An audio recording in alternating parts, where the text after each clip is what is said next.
يا مسيرة، انت لما تكوني فوق لبنان بتتجسسي علينا؟ أنا لما أطير فوق لبنان بشوف وبراقب كل شيء، كل سيارة، كل إشارة، وأي شخص بيكون ضمن المنطقة اللي تحت أنظاري. يعني انت بتقدر تراقبي كل شخص بشكل فردي؟ أنا ما بقدر أراقب كل شخص بشكل فردي طول الوقت.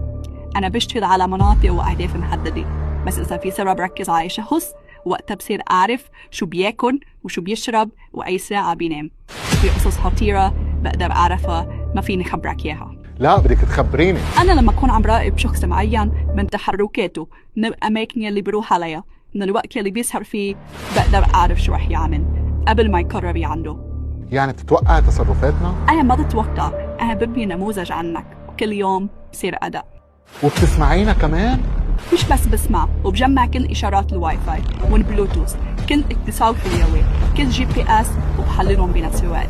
طب قد ايه بتقدر تضلك فوق راسنا؟ أنا بقدر ضلني بالسما 36 ساعة متواصلة، من بعدها بتيجي رفيقتي من دون ما نترك أي وقت فراغ. كمان بتقدر تضرب صواريخ؟ أنا ما بقدر أضرب صواريخ، بس رفيقتي سترايك درون تقدر تضرب صواريخ سبايك الدقيقة، موجهة بالكاميرات، وهي الصراحة أقوى مني، تقدر تشوف وتضرب بنفس الوقت. يعني انت هلا عم بتشوفيني؟ شو رأيك أنت؟ بس بدي أقول ليلي عم يحضر الفيديو يعمل لك فولو، لأن محتواك رائع، ولايك وشير كمان.